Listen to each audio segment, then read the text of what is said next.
ایام، اشیاء، مکانات اور بندوں میں نحوست کیا ہے؟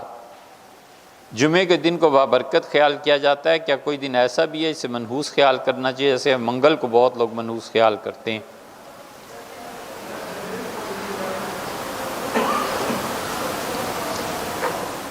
بعض گاڑیوں کے نمبرز، بعض مکانات، چیزیں اور اشخاص منحوس ہوتے ہیں۔ ایسی گاڑیاں، اشیاء اور مکانات کا استعمال اور ایسے منحوس شخص سے تعلق انسان کو مصائب میں مبتلا کر دیتا ہے۔ کیا حضور اقدس صلی اللہ علیہ وسلم اور صحابہ کرام رضی اللہ عنہ کے طرز عمل سے ایسی چیزیں، خیالات اور عقائد ملتے ہیں؟ یہ بات ہر آدمی کی سمجھ کی ہے نہیں،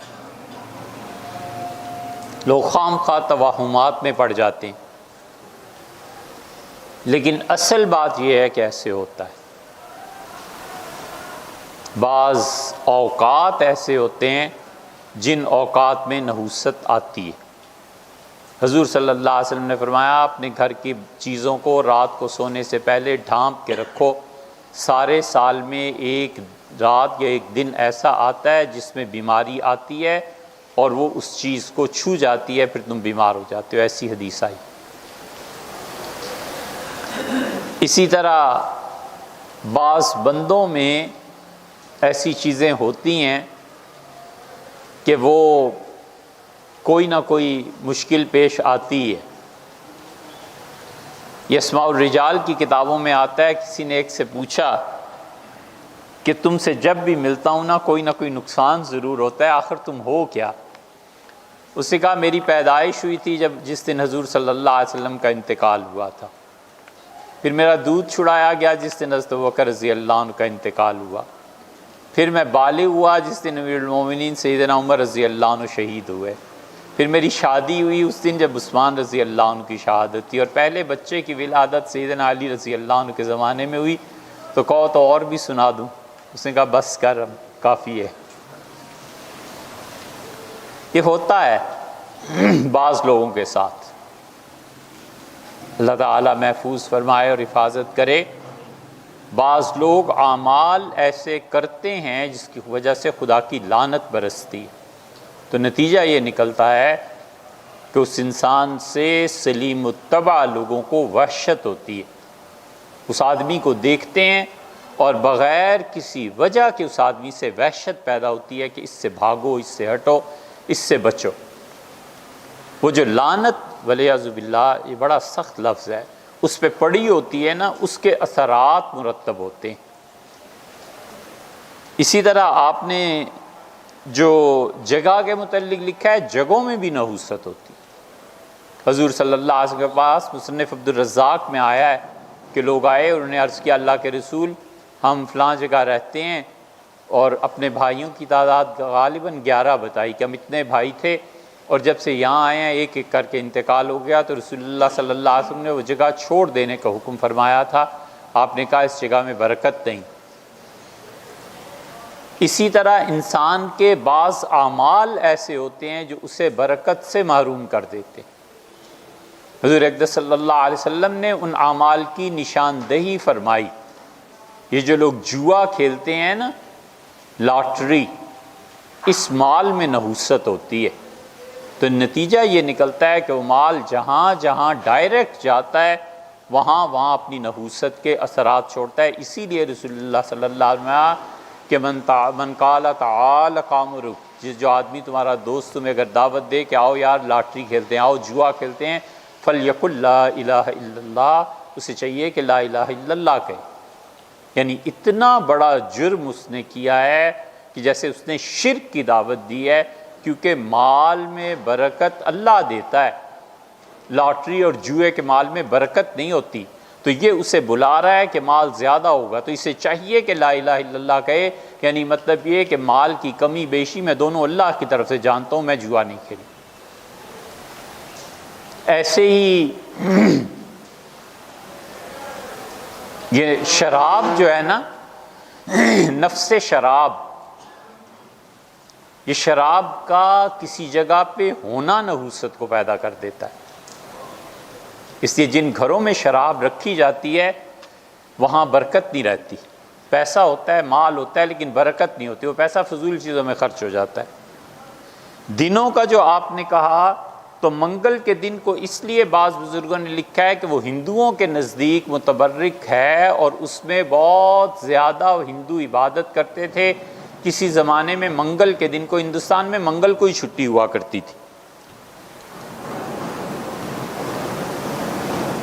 اب بھی آپ جائیں نا، ہندو منگل کے دن بہت عبادت کرتے ہیں۔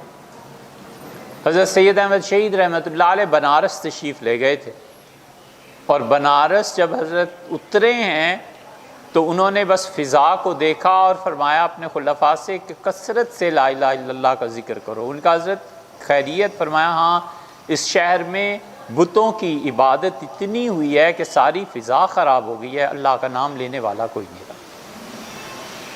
یہ بھی ہو جاتا ہے۔ اسی طرح نمبرز کا جو آپ نے کہا ہے، رسول اللہ صلی اللہ علیہ وسلم نے فگرز میں، نمبر میں طاق عدد کے متعلق کہا ہے کہ اس میں برکت ہوتی ہے۔ مثلا آپ نے کسی کو پیسے دینے ہیں، 100 روپیہ تو 101 کر دیں، 99 کر دیں۔ مثلا آپ نے گاڑی میں ہوا بھروانی ہے تو آپ نے کہا کہ اس کو 20 اور 22 کر دو، تو آپ 21 اور 23 کر لیں۔ مثلا آپ نے 4 دن کا وعدہ کیا ہے تو 5 کا کر دیں، 3 کا کر دیں۔ رسول اللہ صلی اللہ علیہ وسلم ان اللہ وتر، اللہ طاق ہے، وہ یحب الوتر، اور طاق کو پسند کرتا ہے۔ حضرت مجدد الفسانی سرندی رحمۃ اللہ کے دانت میں درد ہو گیا، تو حضرت مجدد رحمۃ اللہ نے اپنے خانقاہ میں صوفی سے کہا کہ وہ لونگ رکھے ہوئے ہیں، طاق میں تو لونگ لے آؤ۔ وہ لایا تو حضرت رحمۃ اللہ علیہ نے ہتھیلی پہ رکھ کے گنے تو 6 لونگ تھے، تو ہنسے، فرمایا ہمارے صوفی کو اتنا بھی نہیں پتا کہ اللہ طاق ہے اور طاق عدد کو پسند کرتا ہے، 5 لے آتا یا 7 لے آتا۔ تو یہ طاق عدد کی رعایت کرنا اپنی زندگی میں یہ برکت کو لاتا ہے۔ بدھ کے دن کے متعلق بھی فرمایا گیا ہے، کیونکہ آدمی علم حاصل کرنا چاہیے تو اسے چاہیے کہ بدھ کے دن کا انتخاب کرے۔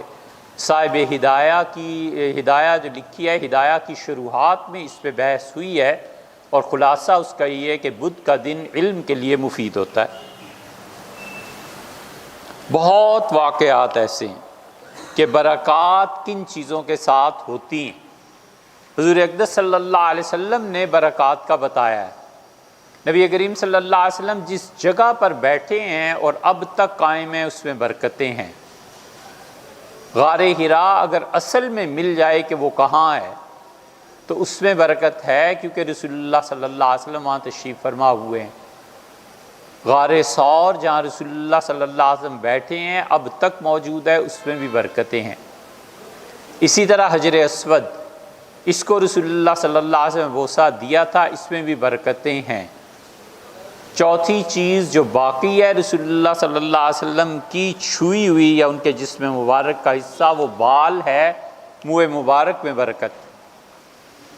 صحیح مسلم میں آتا ہے کہ مدینہ منورہ میں کوئی بیمار ہو جاتا تھا تو صحابہ کرام رضی اللہ عنہم کہتے ہیں کہ ہم ام المومنین عائشہ اور ان کی بہن اسماء رضی اللہ عنہم کے پاس جاتے تھے، تو حضرت عائشہ رضی اللہ عنہ یا حضرت اسماء رضی اللہ عنہ ایک کرتا یا دھوتی تہمد نکالتی تھیں، پانی میں ڈبو کے وہ بالٹی ہمیں دے دیتی تھی اور کہتی تھی اپنے مریضوں کو پلاؤ، رسول اللہ صلی اللہ علیہ وسلم کا انتقال ان چادروں میں ہوا ہے۔ تو یہ برکات کی چیزیں ہوتی تو ہیں، لیکن یہ خیال کرنا چاہیے کہ آدمی اپنے طور پہ ان کاموں کو کرتا رہے، کسی کو منحوس نہ کہے۔ کسی کی نحوست پہ حکم لگانا یہ بہت گہرا علم مانگتا ہے اور بہت مسلسل تجربہ مانگتا ہے۔ اتنا علم بھی نہیں ہوتا، اتنا تجربہ بھی نہیں ہوتا، اس لیے آدمی نحوست کی اگر کوئی بات آئے تو چپ رہے۔ اس کی بہترین مثال یہ ہے کہ رسول اللہ صلی اللہ علیہ وسلم فال لیا کرتے تھے، اور نبی کریم صلی اللہ علیہ وسلم منحوس کے لیے فال نہیں لیتے تھے۔ مثلاً آپ نے یہ کہا کہ اونٹنیوں کا دودھ چاہیے، تو میری اونٹنیاں ہیں، تم میں سے کوئی ہے جو اس کا دودھ نکال لائے؟ ایک صاحب کھڑے ہوئے، اور انہوں نے کہا اللہ کے رسول میں آپ کی خدمت انجام دیتا ہوں. تمہارا نام؟ اس نے کہا مرہ. تو آپ نے یہ نہیں فرمایا تم منحوس ہو، فرمایا بیٹھ جاؤ. مرہ کا مطلب تلخ، کڑوا، جو چیز تھوک دی جائے. پھر رسول اللہ صلی اللہ علیہ وسلم نے پوچھا تو ایک اور کھڑا ہوا، فرمایا تمہارا؟ اس نے کہا افلاح، بہت کامیاب. آپ نے کہا تم جاؤ. یہ سعد جو اصل میں ہے نا، یہ سعد اصل میں بت کا نام ہے. اہل مدینہ جب مکہ حج کے لیے آتے تھے تو سعد ایک بت تھا، اس پہ چڑھاوا چڑھاتے تھے، اس کی خوب عبادت کرتے تھے. وہ کہتے تھے اس کی عبادت سے برکت پیدا ہوتی ہے. پھر آہستہ آہستہ یہ نام عربوں کے اسماء میں، انسانوں کے ناموں میں داخل ہو گیا، تو برکت بھی ہونے لگی. حضور صلی اللہ علیہ وسلم نے ایک صحابی رضی اللہ عنہ کے وفات سے چند دن پہلے شاید دعا دے دی تھی کہ اللہ اس میں برکت رکھ دے. یہ حضرت زبیر یا عبداللہ ابن زبیر اور عبداللہ ابن عمر رضی اللہ عنہما مہینے کا سودا خریدنے جاتے تھے، اسے ساتھ لے جاتے تھے. تو اس سے بہت مرتبہ کہا حضرت یہ سامان اٹھا دوں، میں جوان ہوں، آپ لوگ بوڑھے ہو گئے. نہیں. تو ان کا حضرت بھی ساتھ کیوں لاتے ہیں؟ انہوں نے کہا حضور صلی اللہ علیہ وسلم نے تمہیں برکت کی دعا دی تھی، جس مرتبہ تم ساتھ ہوتے ہو تجربہ یہ ہے کہ مہینے میں کام ہو جاتا ہے پورا، اور جب تم ساتھ نہیں ہوتے تو کم پڑ جاتے ہیں سودے. یہ سب برکت کی چیزیں ہیں.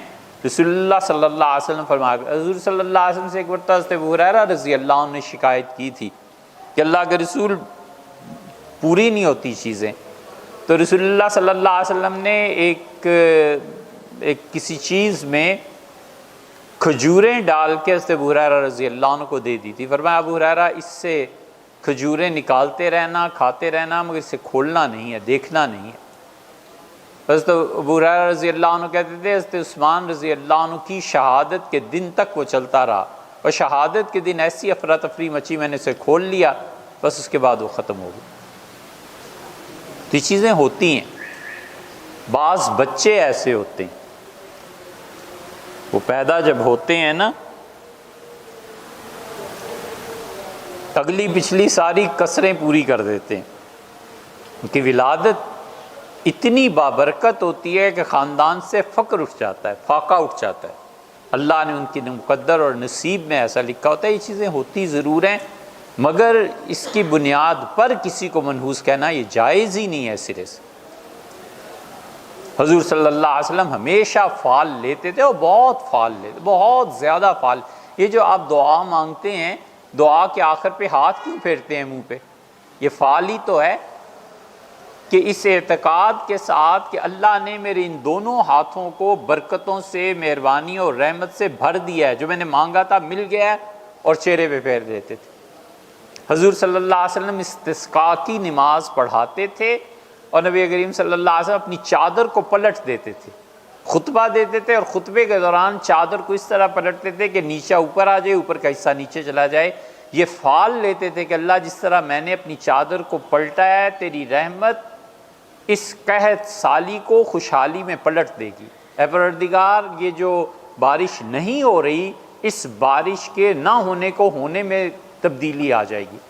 اسی لیے فقہا نے لکھا ہے کہ امام اگر استسقاء کی نماز پڑھائے اور اس نے اپنے جبے کا دایاں حصہ اوپر رکھا ہے یا بایاں حصہ اوپر رکھا ہے، تو اسے چاہیے کہ خطبہ دینے کے دوران اپنے جبے کی ایک طرف کو دوسری طرف پلٹ دے. یہ فعال لینا ہے اس بات سے کہ اللہ اب حالات کو ایسے پلٹ دے گا، یعنی اب ایسی بارشیں ہوں گی کہ لوگ تمنا کریں کہ شاید اب رک جائے تو اچھا. تو فعال تو حضور صلی اللہ علیہ وسلم بہت زیادہ لیتے تھے. یہ سب چیزیں نحوست اور برکات سے تعلق رکھتی ہیں، لیکن اس بنیاد پہ کسی کو منحوس نہیں کہنا چاہیے.